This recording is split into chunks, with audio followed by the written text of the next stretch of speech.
Okay, I'm doing this video because I think it's the easiest, and I'll email you the story. It's called The Elves and the Shoemaker.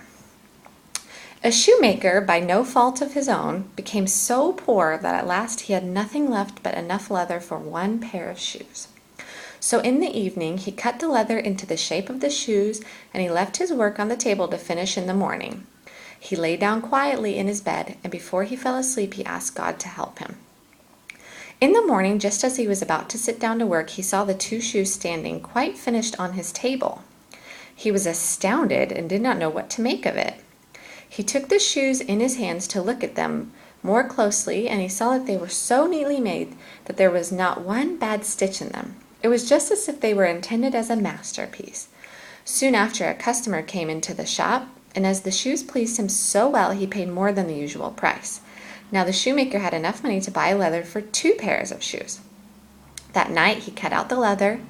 The next morning he was about to set to work with fresh hope for the future when he saw that the shoes were already made. There was no shortage of customers who wanted the shoes. The shoemaker soon had enough to buy leather for 4 pairs of shoes. The following morning he found the 4 pairs made, and so it went on. Any leather that he cut out in the evening was finished by the morning. Soon he was no longer poor, and he even became quite rich. Now one evening, not long before Christmas, the man finished cutting out the leather as usual. But this time he said to his wife, "Let's stay up tonight to see who it is that lends us this helping hand." The woman liked the idea and lighted a candle, and then they hid themselves in a corner of the room behind some clothes which were hanging up there, and watched. When it was midnight, 2 little elves came into the room, both without any clothes on, and sat down by the shoemaker's table. They took all the work which was cut out before them and began to stitch and sew and hammer so skillfully and so quickly with their little fingers that the shoemaker could not turn away his eyes for astonishment. They did not stop until all was done and stood finished on the table, and then they ran quickly away. Next morning the woman said, "The little men have made us rich, and we really must show that we are grateful for it. They run about so and have nothing on, and must be cold. I'll tell you what I'll do. I will make them little shirts and coats and vests and trousers, and knit both of them a pair of stockings. And you can help too. Make them 2 little pairs of shoes."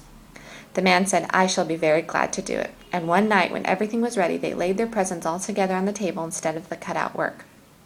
Then they hid themselves to see what the little men would do. At midnight they came bounding in and wanted to get to work at once, but as they did not find any leather cut out, but only the pretty little articles of clothing, they were at first puzzled and then delighted. They dressed themselves very quickly, putting the pretty clothes on and singing, "Now we are boys so fine to see, why should we longer cobblers be?" Then they danced and skipped and leapt over the chairs and benches. At last they danced out of the doors. From that time on they came no more, but as long as the shoemaker lived, all went well with him, and all his business prospered.